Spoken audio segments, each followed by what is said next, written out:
So today we're going to show you how to track your service hours through CampusLINK for your Board of Governors, Presidential, or Multicultural Leadership Scholarship.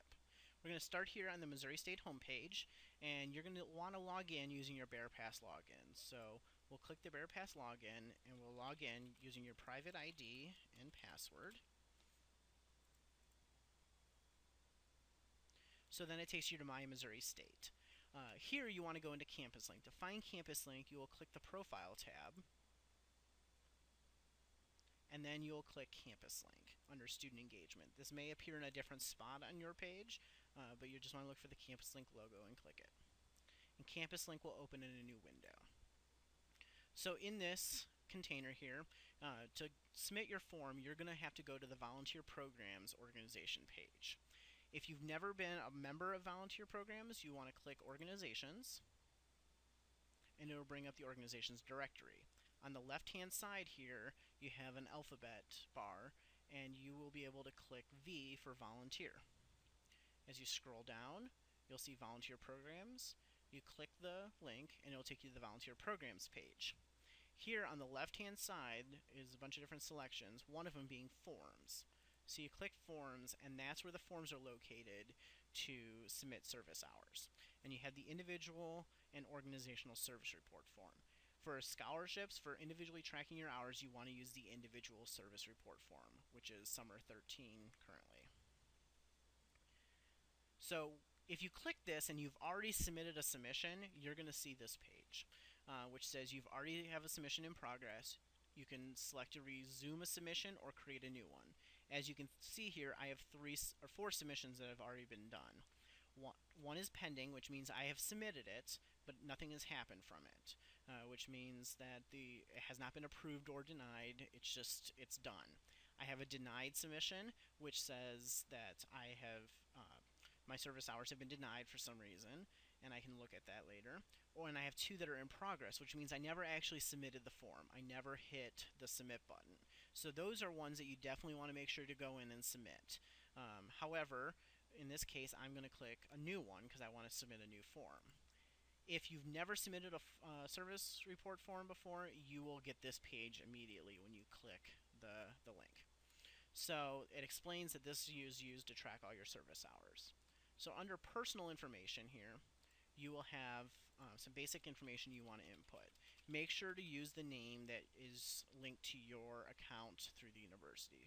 So I'll write Patrick Grayshaw, and then I will include my own Missouri State email address. You want to make sure to use your Missouri State email address because that's how we'll use for official communications if there's any problems.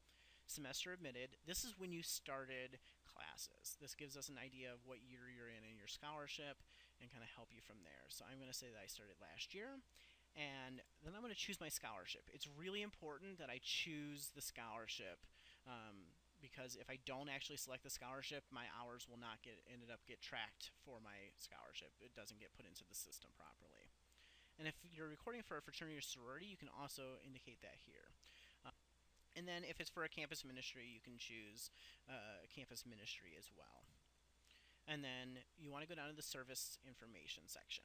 So this is the real important information about what service you completed. And so you want to indicate the number of hours completed. You want to do this using a decimal. So I would write maybe 4.25 hours completed. That would mean 4 hours and 15 minutes. So 15-minute intervals are worth 0.25 in a decimal. We do not want you to write hours. We do not want you to write 4 hours 15 minutes. We don't want 4 hours and 15 minutes like that. We want it in a decimal, and this is so we can easily total your hours if you ever need a quick report, or when we're filing reports, it gives us the quickest way to give you your hours. Otherwise, we have to do more manual calculations. The dates of the hours completed. If you just served one date, I could write that I served on April 20th, 2013. If I also did it on April 21st, I could add an extra date. Or if I did it for a whole week, I could write a hyphen in that sense, like that. So if I did 4 hours over a whole week, that's how I would write it. But just make sure you kind of follow that date format as well. The name of the agency or organization served, that's who benefited, who are you actually doing the service for. So I'm going to say that I did my service for Habitat for Humanity. And the contact person name, make sure it's not a Missouri State student unless the Missouri State student is working for the organization, the agency. We can't use chapter presidents or individuals like that. So contact person, Tommy Hawkins. Contact person phone number, we'll enter that in, or you can use an email address. We just need a way to be able to contact that person in case we have a question or need to verify your hours, because often we'll go through and call the people to make sure that your hours are verified properly. And description of service. We want a very brief description. We don't want a paragraph, but we want you to describe enough. So, Habitat for Humanity provides housing opportunities for individuals with low income. We helped build a house by putting up walls and assisting with cleanup.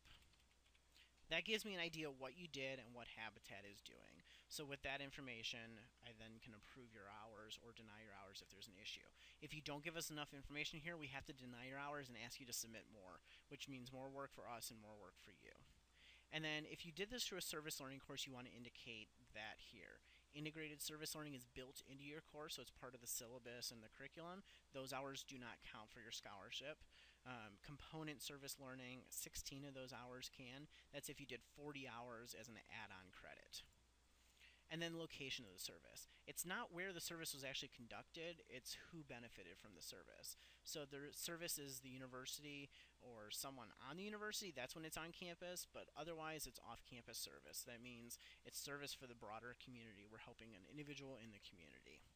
And then you can choose what issue is addressed. So in this case, we'll choose poverty relief. And if this was, let's say, in Joplin, immediately following the tornado, we might choose disaster relief as well.